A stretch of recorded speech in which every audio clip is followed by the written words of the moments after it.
తాకట్లో ఉన్న బంగారాన్ని విడిపించి ఆ రోజున మార్కెట్ ధర కట్టి మిగిలిన డబ్బును మీకు అందిస్తుంది కొమ్మూరి గోల్డ్.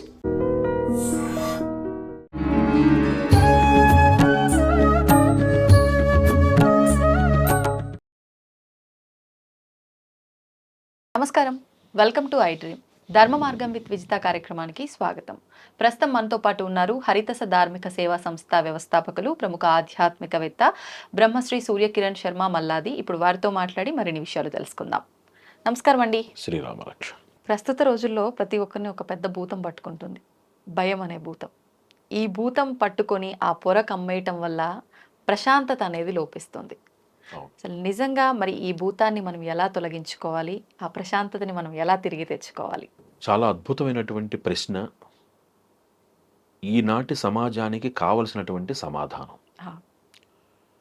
సనత్సు జాతీయము అనేటువంటి సనత్ కుమార ధృతరాష్ట్ర సంవాదాన్ని మహాభారతంలో గమనిస్తే ఒక మాట వింటాం మనం, భయమేవ ప్రథమం మృత్యు అని. భయము అనేటువంటిది మనిషిని ఏ విధంగా ప్రభావితం చేస్తుంది, ఇది చాలా జాగ్రత్తగా గమనించాలి. అక్కడ భయమేవ ప్రథమ మృత్యు అనడంలో ఆంతర్యం ఏమిటి? ఈ రెండు అనుసంధానం చేసుకుంటే భయంలో ఏమవుతుందంటే మనిషికి ముందు ఆలోచన స్తబ్దత ఏర్పడుతుంది. ఆలోచన ఉండదు మనిషికి. ఆలోచన చెయ్యలేని ఆ స్థితిని మృత్యు స్థితి అంటారు. అంతే కదా?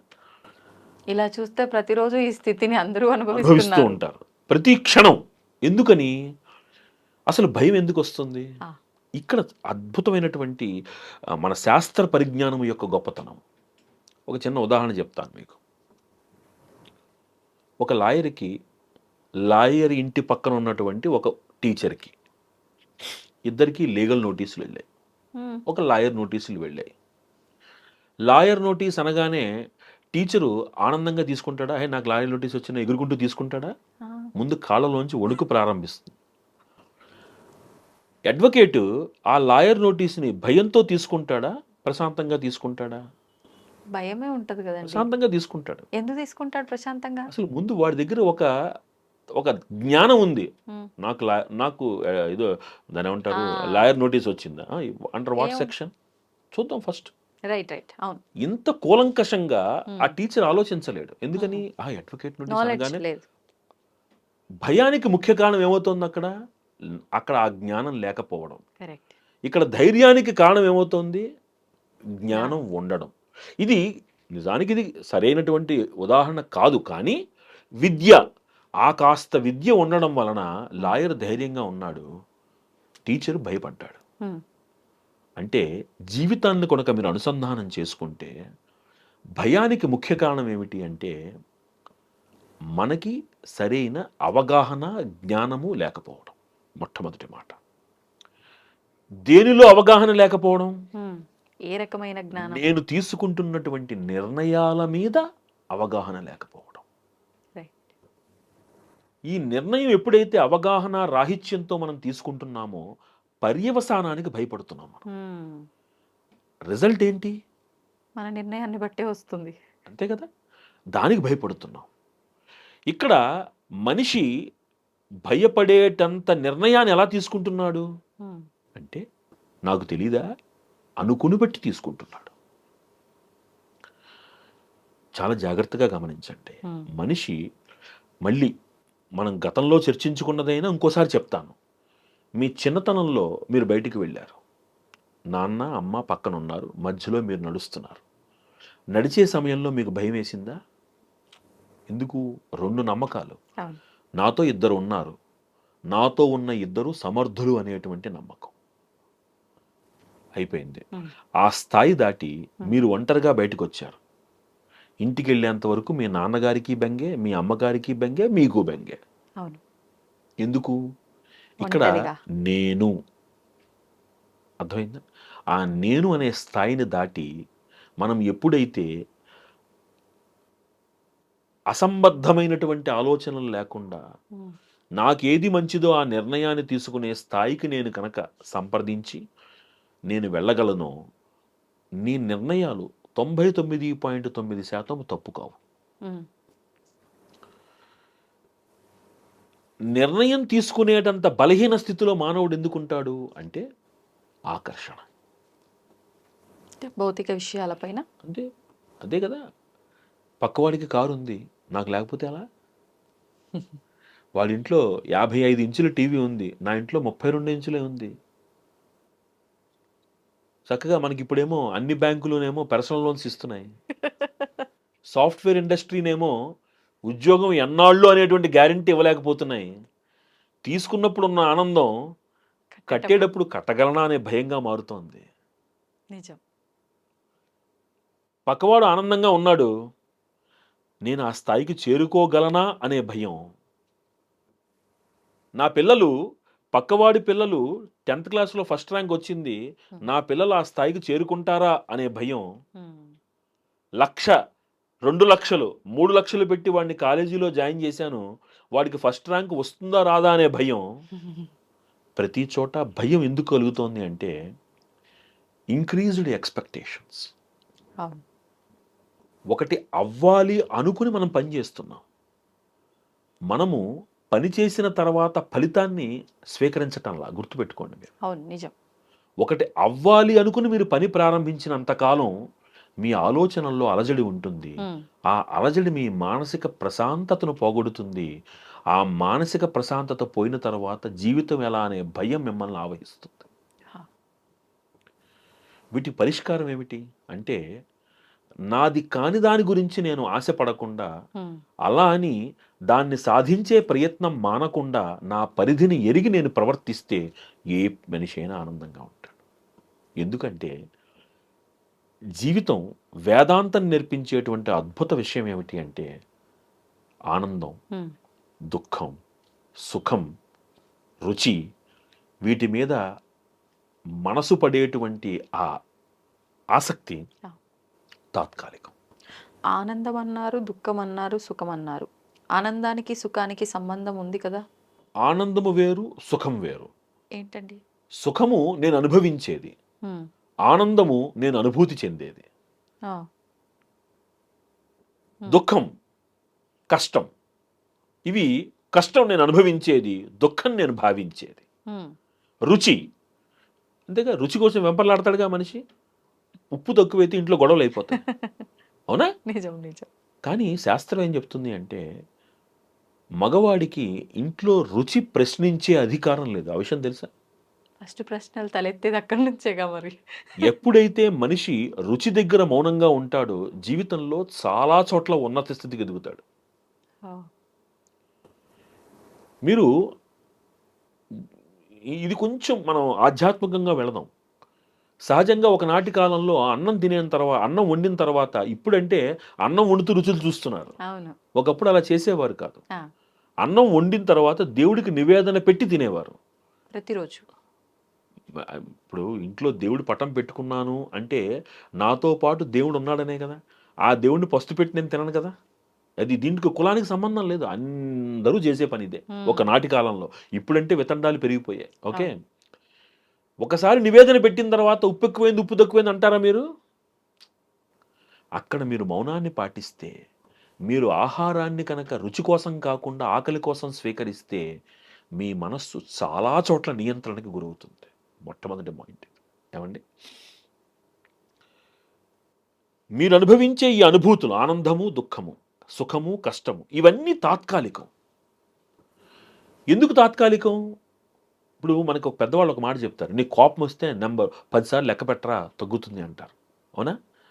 ఇప్పుడు నాకు మీ మెడలో ఒక నెక్లెస్ కనపడింది, ఊహిద్దాం, నాకు అది బాగా నచ్చింది.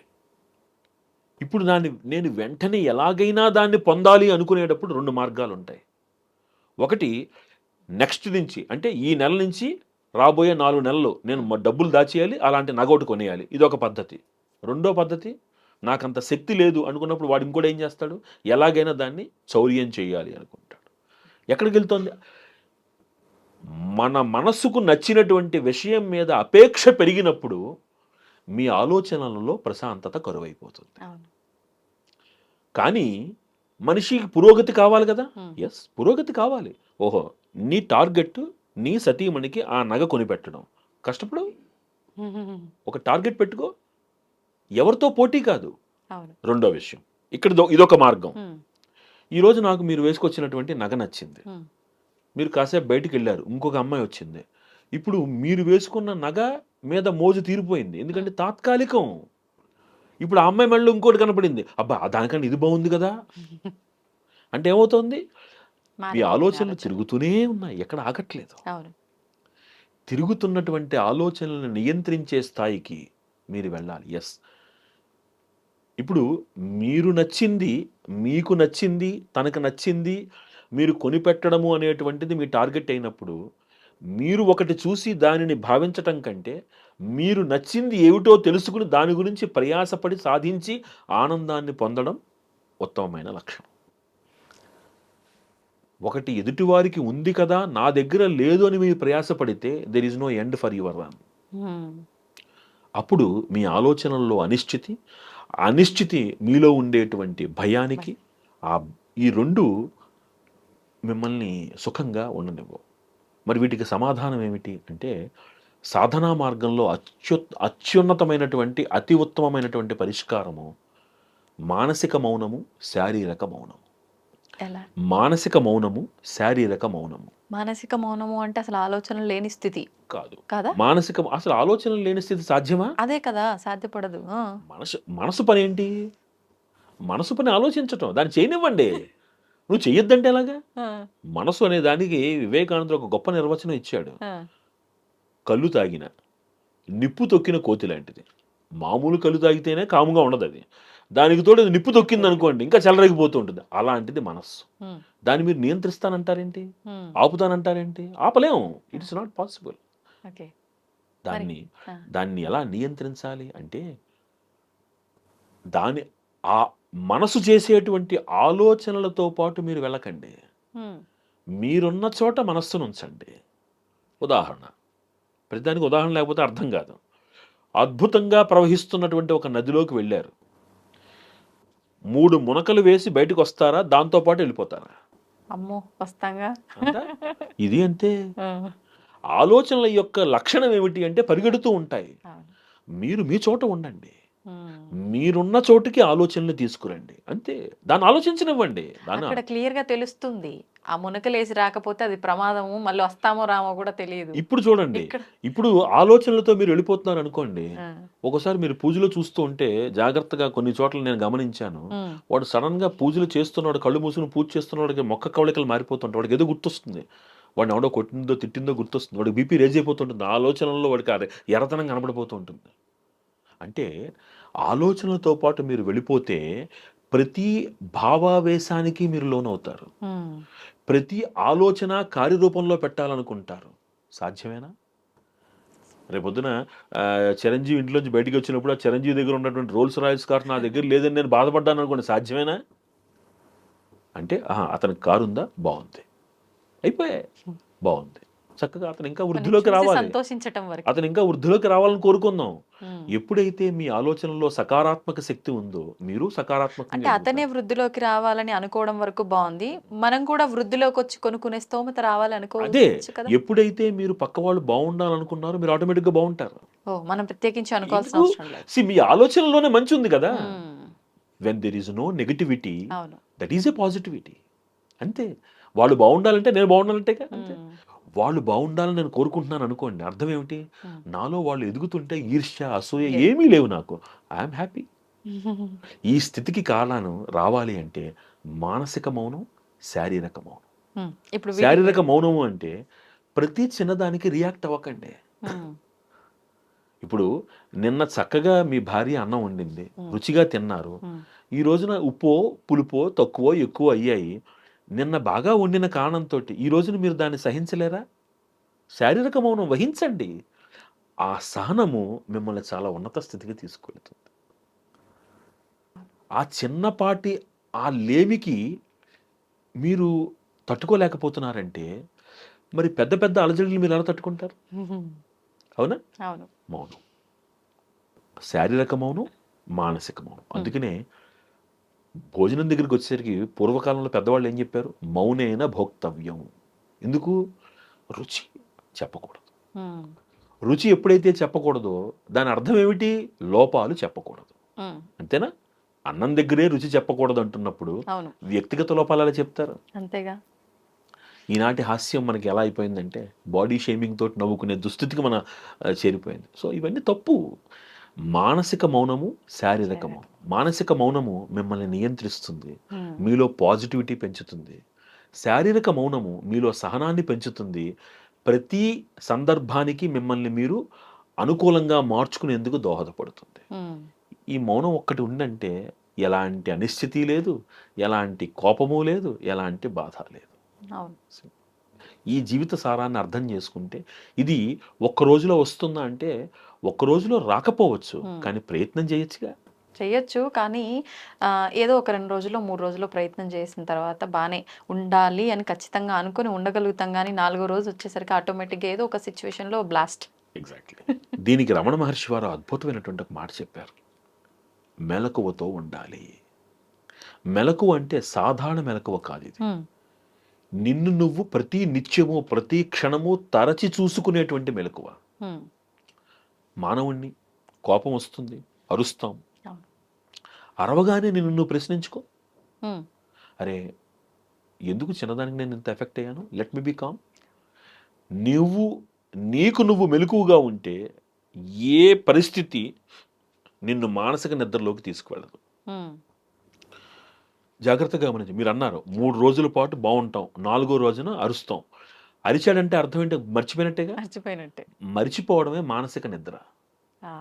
నిన్ను మానసిక నిద్ర నుంచి బయటపడేసేటువంటిది నీ మానసిక మెలకువ. నిన్ను నువ్వు తరచి చూసుకో, introspect your self. That is called Vivekananda. That is what Vivekananda says auto suggestion. అద్భుతమైన మాట చెప్తాడు. వాయిస్ టు ద స్టూడెంట్స్ అనే పుస్తకంలో మాట్లాడుతూ, ప్రతి క్షణం నిన్ను నువ్వు తరిచి చూసుకో. రాత్రి పడుకునే ముందు ఈ రోజు నేను ఏం లోపం చేశానో గమనించు. నీకు నువ్వు చెప్పుకో, ఈ రోజు ఈ లోపం రేపు పునరావృత్తి కాకూడదు, నిన్ను నువ్వు మార్చుకో అంటాడు. అలా రమణ మహర్షి వారు చెప్పింది, అనుక్షణం మెలకువతో ఉండండి. ఆ మెలకువ బాహ్య మెలకువ కాదు, మానసిక మెలకువ. అరే 3 రోజులు నేను కాముగా ఉండగలిగి 4గో రోజు ఎందుకు అరిచాను? 4గో రోజు నాలో ఏమైంది? No, I want to be peaceful. మీకు మీరు ఒక దాని అంటారు, you give in instructions to yourself. ఆ ఇన్స్ట్రక్షన్ మిమ్మల్ని నడిపిస్తుంది. మానసిక మెలకువ మానసిక నిద్రను దూరం చేస్తుంది. మనిషి వహించే శారీరక మానసిక మౌనం అతన్ని భయం నుంచి, అనిశ్చితి నుంచి దూరం చేస్తుంది. సమాజం ఎప్పుడూ ఆనందంగా ఉంటుంది. ప్రయత్నం చేసి చూద్దాం, చూద్దాం ఎంత మందికి సక్సెస్ అవుతుందో. మరి ఒక్కళ్ళు మారిన ఆనందం అంతేగా. ముందు ఎవరికో నేను శ్రీరామరక్ష. మీరే ప్రయత్నం చేద్దాం. ధన్యవాదాలు. శ్రీరామరక్ష.